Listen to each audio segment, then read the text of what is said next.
दोस्तों, हमने पिछली रिपोर्ट में आपको बताया था ना कि अर्नब गोस्वामी बहुत ही जल्द सुशांत सिंह राजपूत केस में अपनी दहाड़ लगाने के लिए लौट रहे हैं और साथ ही साथ वो बहुत जल्द सुशांत सिंह राजपूत केस से जुड़ी बहुत बड़ी इन्वेस्टिगेशन भी करने जा रहे हैं, जिससे सीबीआई को सुशांत के केस में बहुत से क्लू मिलेंगे और सुशांत का केस एक नई और सही दिशा की ओर बढ़ेगा।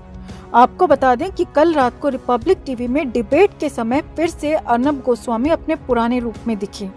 बड़ी हैरानी और बेहद खुशी हुई ये देखकर कि अर्नब गोस्वामी ने देश की रूलिंग पार्टी यानी बीजेपी से सुशांत को लेकर कड़े और तीखे सवाल पूछे। अर्नब गोस्वामी ने कहा कि जब सुशांत सिंह राजपूत का मुद्दा बहुत ज्यादा उठ रहा था, तब बीजेपी की लीडर्स मेरे शो पर आते थे और हर दिन आते थे, लेकिन आज जब उनसे सुशांत के केस को लेकर मैंने डिबेट करने को कहा तो उन्होंने सीधा सीधा मना कर दिया। और तो और अर्नब गोस्वामी ने ये भी कहा दोस्तों कि उस वक्त ये सारे बीजेपी लीडर्स मुझसे वादा कर रहे थे कि सुशांत सिंह राजपूत को न्याय जस्टिस जरूर मिलेगा, लेकिन ये सभी लोग आज की डेट में कहाँ हैं। अर्नब ने एक तरह से सीधे कहा कि बाकी सारे मुद्दे जाएं तेल लेने। आज मुझे ये नहीं जानना कि रॉबर्ट वाड्रा ने क्या किया, उसने कितना घोटाला किया, बल्कि आज मैं सिर्फ और सिर्फ ये जानना चाहता हूँ कि सुशांत सिंह राजपूत के जस्टिस के लिए जिन भाजपा नेताओं ने मेरे शो पर आकर मुझसे वादा किया था कि सुशांत को न्याय जरूर मिलेगा, आज की डेट में आखिरकार वो सारे के सारे लोग कहाँ गए? क्यों चुप हैं ये सारे लोग? या फिर वो सिर्फ झूठे वादे थे इलेक्शन के टाइम पर वोट कमाने के लिए? क्या वो सिर्फ राजनीति थी? अर्नब गोस्वामी ने कहा, मेरा ये सीधा प्रश्न भाजपा के उन नेताओं से है जिन्होंने सुशांत के लिए मुझसे वादे किए थे। जहां तक हमारी राय है दोस्तों, अगर हमारा ये वीडियो किसी भी तरह से किसी भी माध्यम से अर्नब सर या किसी भी रिपब्लिक टीवी के मेंबर के पास जाता है, तो हम उनसे कहना चाहते हैं कि अर्नब गोस्वामी और उनके न्यूज चैनल यानी रिपब्लिक टीवी की ओर आज पूरा देश नम आंखों से और भरोसे भरी निगाहों से देख रहा है। आप ऐसे ही सुशांत के मुद्दे पर जान फूंकते रहें, हम सब एसएसआरियंस आपके साथ हैं। तो अर्नब सर का हौसला बढ़ाने के लिए इस खबर को ज्यादा से ज्यादा लाइक और शेयर जरूर करें दोस्तों, और हमारी ताकत बनने के लिए हमारे चैनल के साथ जुड़ें। इस पूरे मुद्दे पर कमेंट कर अपने विचार भी जरूर बताएं। हर अपडेट के लिए बने रहें हमारे साथ, क्योंकि आप हैं तो हम हैं। दोस्तों, ये खबर शुरू करने से पहले हम आप सबको पीएम मोदी का वो ट्वीट याद दिलाना चाहते हैं जो उन्होंने सुशांत के जाने के बाद 14 जून को किया था। इसमें पीएम मोदी लिखते हैं, Sushant Singh Rajput, a bright young actor gone too soon. He excelled on TV and in films. His rise in the world of entertainment inspired many, and he lives behind several memorable performances. Shocked by his passing away. My thoughts are with his family and fans. Om Shanti. Sushant के नाम का, सुशांत के मुद्दे का सारी political parties ने जिस तरह से फायदा उठाया, आपको शायद ये भी पता होना चाहिए। सुशांत सिंह राजपूत के लिए आज लगभग 9 महीने बाद भी लोग न्याय मांग रहे हैं, लोग सड़कों पर जाकर खड़े हैं। आपको शायद ये भी पता होना चाहिए। और तो और सुशांत सिंह राजपूत के मुद्दे पर सिर्फ हम भारतीयों की ही नहीं, फॉरेनर्स की भी नजर है मोदी जी। आखिर कब तक आप इन आवाजों को इग्नोर करेंगे मोदी जी? कब तक? देश के बच्चे बच्चे को पता है कि 13 जून की रात सुशांत सिंह राजपूत के साथ क्या हुआ था। आपको क्या लगता है, क्या हमें नहीं मालूम कि सीबीआई सब जानती है? देश का पुलिस डिपार्टमेंट सब जानता है, देश के प्रधानमंत्री जी यानी आप सब जानते हैं। मोदी जी, अगर सुशांत सिंह राजपूत को इंसाफ और पूर्ण इंसाफ नहीं मिला तो देश की न्यायपालिका से, भारतीय जनता पार्टी से, प्रधानमंत्री नरेंद्र मोदी से देश के करोड़ों नागरिकों का विश्वास टूट जाएगा। ऐसी नाइंसाफी को बढ़ावा ना दें।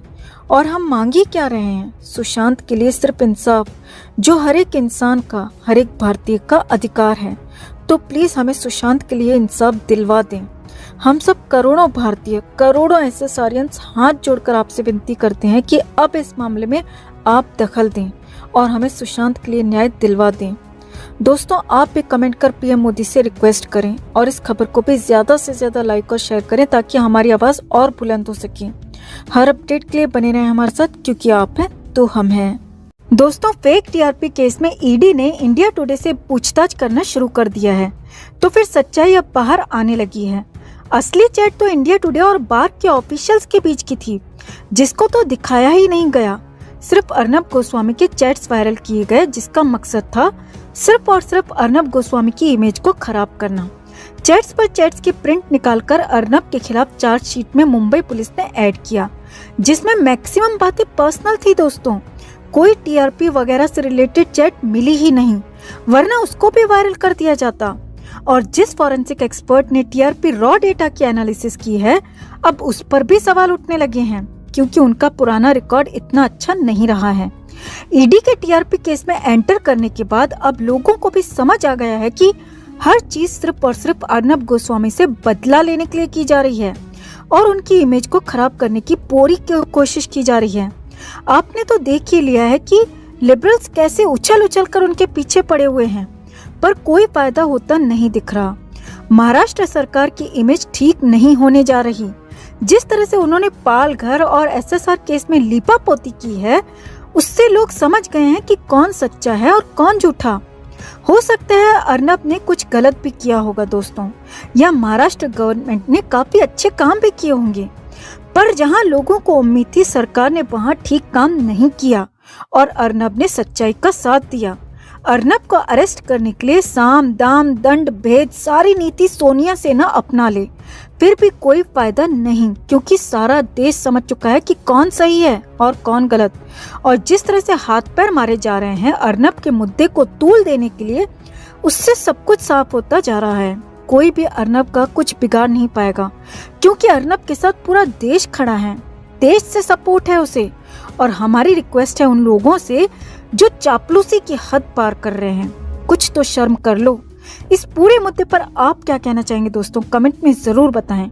जस्टिस फॉर सुशांत के लिए इस खबर को ज्यादा से ज्यादा लाइक और शेयर जरूर करें। हर अपडेट के लिए बने रहें हमारे साथ, क्योंकि आप हैं तो हम हैं। दोस्तों, अगर आप किसी सरकारी जमीन पर कुछ बना लें तो आप पर केस हो जाएगा और जेल भी जाना पड़ सकता है। पर अगर सरकार का कोई मंत्री सरकारी जमीन पर अपना घर बनाए तो फिर क्या हो, कौन करेगा उससे सवाल। बीजेपी के नेता किरीट सोमैया इस पर लगातार आवाज उठा रहे हैं। उन्होंने अपने ट्विटर हैंडल पर एक नई जानकारी दी है, जिसमें उन्होंने बताया है कि चीफ मिनिस्टर उद्धव ठाकरे का एक बंगला फॉरेस्ट लैंड में बना हुआ है, जो कि अलीबाग के कोरलाई में है। किरीट सोमैया ने लिखा है कि मैं आशा करता हूं कि अन्वय नायक और उद्धव ठाकरे ने इसके लिए परमिशन ली होगी। आपको बता दें कि किरीट सोमैया ने जितने भी डॉक्यूमेंट्स शेयर किए हैं, उसमें अन्वय नायक का नाम है, जिनका बिजनेस लिंक ठाकरे फैमिली से जुड़ा है। अन्वय नायक आपको याद है ना, वही जिसके आत्महत्या केस में अर्नब गोस्वामी की पुरानी फाइल खोलकर उन्हें जेल भेजा गया था। हमें तो अब अन्वय नायक की आत्महत्या भी एक मिस्ट्री बनती नजर आ रही है। जब से किरीट सोमैया ने महाराष्ट्र में करप्शन को एक्सपोज करना शुरू किया है, तब से उन्हें लोग इसका सबूत भी भेज रहे हैं।